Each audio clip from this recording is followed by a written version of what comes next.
boys, oh my goodness, the Leafs, they actually show up from the start and don't give up the first goal. And they find a way, and they play hard, and they beat the Boston Bruins 4-2, and have now crawled back into the series. It's now a 2-1 series advantage for the Bruins. But the Leafs, they come out today in quote-unquote a must-win game, because you don't want to go 3-0 down. I mean, it's pretty much over at that point. You don't want it. It doesn't happen today, and the Leafs get the victory. Now let's break this puppy down real quick. First period, all right? The Leafs, they needed to get the first goal. It had to happen, or else they're chasing again, and you never know what can happen. They get a gift penalty, or I guess a gift power play, from the referees as the puck goes off the glass and out, but the referees convene, and the fans go nuts, and the players go nuts, and they say it didn't hit the glass, and the Leafs get the power play. Now, Bruins fans, before we start saying, yeah, it was a bad call, shouldn't have counted, blah, blah, all that stuff. Remember game 1? Brad Marchand's goal, the first goal of the series?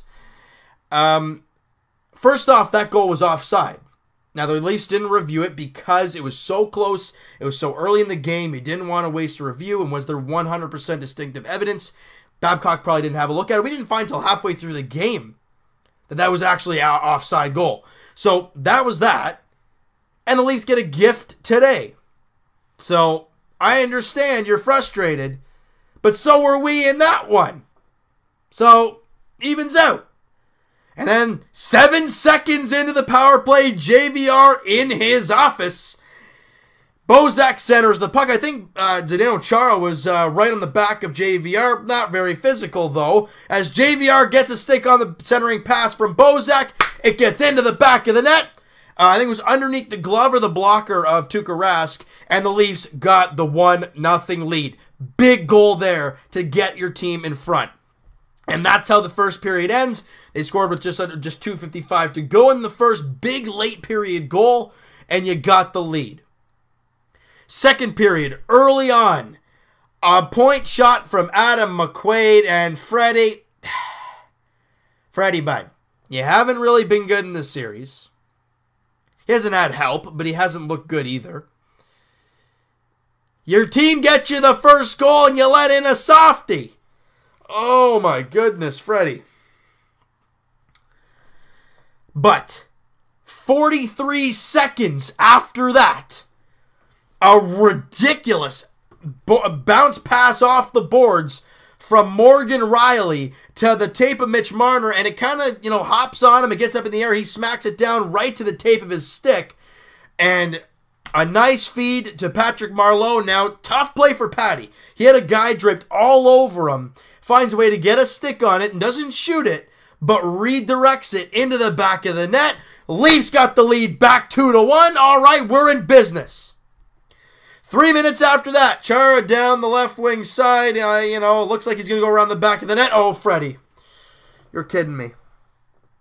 Chara rips it up high side on Freddie Anderson, and I think it hits the back of his helmet or hits something and goes in. You're like, Freddie, these 2 goals are killing me. These 2 goals are really, they're killing me, and now we're tied at 2s. But late in the period, and Austin Matthews gets his first of the playoffs. But before we talk about that, it's the play by William Nylander to get into the zone that really sets this all up, because he gets the initial shot on Tuukka Rask. Now, he makes the save, but the puck kind of in front of him, bouncing around a little bit. Well, what does William Nylander do? He doesn't just curl off to the corner.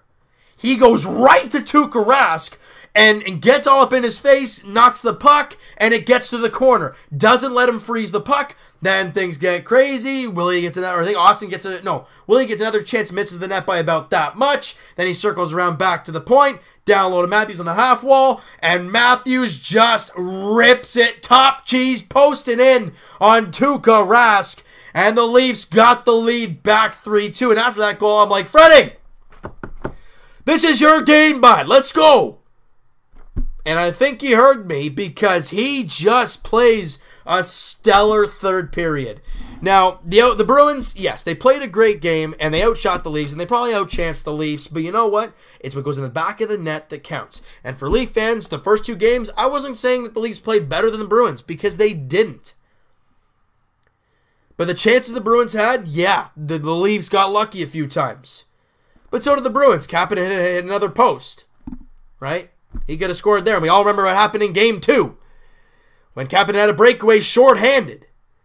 And he beats Rask, but hits the post. And that was in a 1-0 game at that time. That could have tied it. But instead, they score 3 unanswered after that and take the 4-0 lead.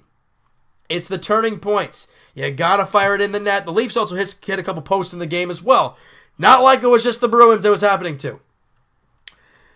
But Austin Matthews' goal, and you got the lead heading into the third. Freddie stands on his head. Late in the game, David Krejci tries to skate between 3 Leafs, and I understand we're not the greatest defensive team, but what? You're in a 1-goal game. Why are you trying to split the D?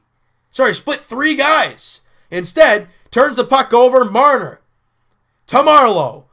And Marner gets up with him. Marleau hangs on, and then beats Rask under the glove. Patty Marleau with his second goal of the night. Leafs got the 4-2 lead. Everyone's amped at the ACC. And we can breathe a little bit, but we got to play tight defense down the stretch. And I love Roman Polak in these moments.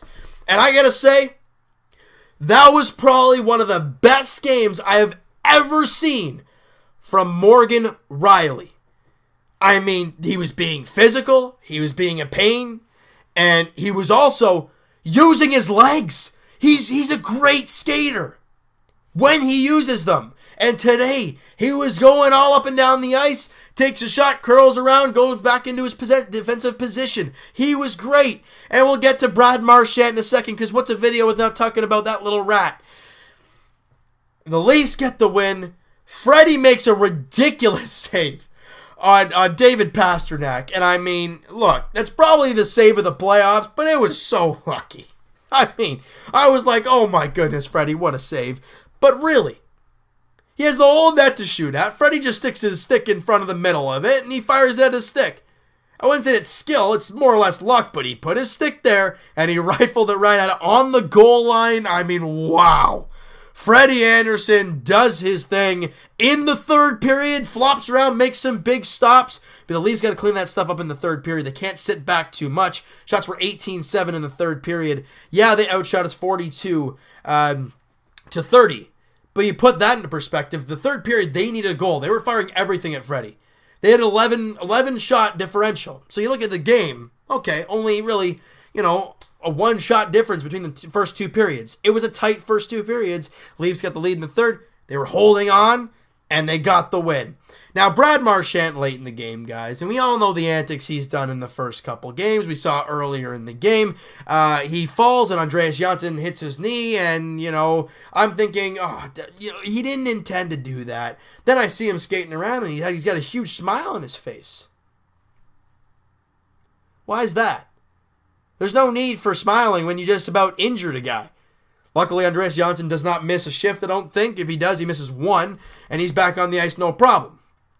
Later in the game, when the Leafs got their 2-goal lead, Mitch Marner and him lining up on the right side, and he slew foots him. Okay, well, that's just being a pain in the rear, but hey, we're winning, so whatever, it doesn't really matter to me. Late in the game, he takes a shot at Freddie Anderson, after the whistle. Okay? Morgan Rielly comes in, gives him a shot, and rightfully so. I mean, I think with any team, you shoot the puck at a goalie. It's not like you just shot the puck at the boards. He shot it at the goalie after the whistle. You're going to have to, answer to somebody. And like I said, Morgan Rielly with a great game. He steps up for his goalie, goes after him, gives him a good shot. And then Marchand thinks he's playing baseball and swings his stick like it's a freaking tomahawk. Buddy, it's not a sword. If you guys seen the movie Benchwarmers, someone take the sword away from it. It's not a sword, bud. You don't swing that stuff. Remember Phil Kessel used to do that. Anyways, it doesn't really matter. Brad Marchand, he is what he is. But the Leafs get the victory, and we're happy. All right? And game 4 of this series goes Thursday night at the Air Canada Centre. I think that's the big one for the Leafs. You win that, and you're even heading back to Boston. You got back into it. That's a huge game. You needed today. They did. They got it done. I'm proud of them. Did they play the greatest? Maybe not the greatest, but they got the job done. And in the playoffs, that's really all that matters. Now, Thursday, they got to play well again. They got to find ways to beat Rask, and Freddie's got to be huge like he was in the third period. Hopefully not to that degree, but he's got to be good. All right, so you know what, guys? That is going to do it for this one. And if you guys enjoyed this one and you guys enjoyed this video, hit that like button. I do appreciate that. Hit the subscribe button if you guys have not already. Comment down below what you guys think of this game. Who's your MVP? My guy's Freddie Anderson. I understand the 2 goals, but if he wasn't Freddie in that third period, we would have lost that game. No question about it. He was great in the third period. Patty Marleau was great, too. You could give it to him as well. And we'll talk to you guys Wednesday. So, a couple days, podcast edition. Link is in the description for the podcast channel. Link is also in the description for the podcast itself on iTunes. And, hey, Twitter is down there as well. Go give it a follow. Send me a DM. Talk, all that great stuff. I love talking to you guys on Twitter and all that great stuff. And we'll talk to you guys Blue Jays edition hopefully tomorrow. I mean, we've had 3 maybe games happen in the last 3 days. None of them occurred. And we know the doubleheader for Cleveland is moved, but now we know we start the series against, we play a doubleheader tomorrow starting at 3:07. Jays, game 1 of the 3 games set against the Kansas City Royals. They're a team that if the Jays are a contending team, that's a team you got to beat. Game 1 goes 3:07 tomorrow afternoon. As for the Raptors, they take on the Washington Wizards tomorrow night, 7 o'clock 7 o'clock tip-off at the Air Canada Centre. Raptors look for the 2-0 series lead heading back to Washington. That is exactly what we want to see. They come out and play like they did in the first game, they'll get the win, all right? And we'll talk to you guys lastly, Leafs edition, Thursday, as they look to even up this series at 2 apiece. Leafs, Bruins, 7 p.m. puck drop at the ACC, Game 4. Let's even up this series, heading back to Boston. We'll talk to you guys then.